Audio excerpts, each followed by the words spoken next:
To design her new home, the creator of Gossip Girl used some of the same principles she uses in her writing. That is, she turned fantasy into reality. We're going to talk to Lauren Schuker right now. She's out in Beverly Hills, 90210. How are you, Lauren?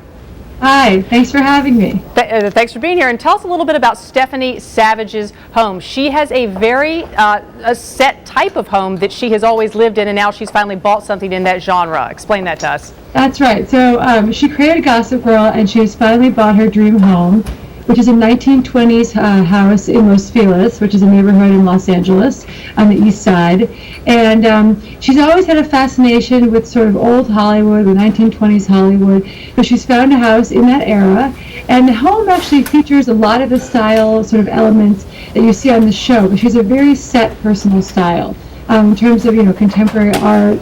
It's very influenced by France and by sort of Marie Antoinette style. Her garden is in the style of Versailles, the Petite Hameau section of Versailles especially. And her sister actually found this home for her. Is that right?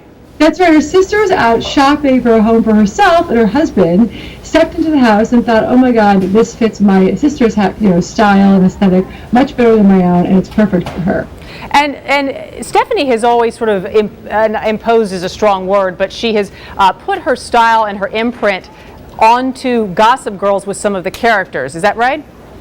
That's right. So, in terms of their own personal styles, she loves peonies, for example.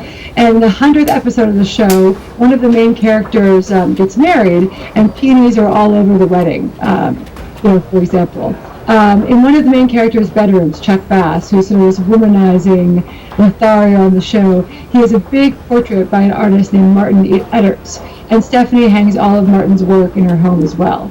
So there are a lot of parallels between her own style and the show. Right. And of course the show has been hailed as a great soap opera on the CW, but it's also been a sort of style innovator. A lot of the clothes in the show have gone under the runway or have been seen collections on Target, for example. And obviously buying a home is such an emotional decision for anyone, and it sounds like she's finally bitten the bullet. She's done it here. Very quickly, tell us about some of the most interesting facets in this home. There's, I think, this Lucille Ball chair. Is that right? Yeah. So the best part of the house to me is this. Stephanie, is a TV writer, but doesn't love to work or write at home. So she turned one of the extra bedrooms upstairs into a sort of Hollywood-style backstage dressing room. So there's a mirror and a vanity with sort of naked lights on it, the way you would see backstage, at a Broadway show. And she actually has the chair that Lucille Ball sat in, while getting her makeup done for I Love Lucy. She actually has the chair in her home. And, when Stephanie was sort of decorating the house, she went around Los Angeles and found all these great sort of antiques from old Hollywood, really interesting pieces that are part of the sort of film history of the city. And she's single, is that right? She is, and it's interesting because being a TV writer, you really, you live from show to show. So right. She talked to me a lot about how buying a home was sort of an emotional experience because you never know where your next paycheck is coming from. You never know when a show is going to be canceled. And so, as a single woman, buying a home is a big commitment, especially when, your life is from one project to the next.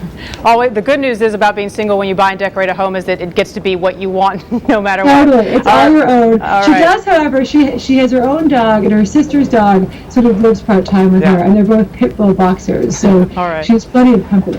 Lauren Schuker, thanks so much for bringing us that story.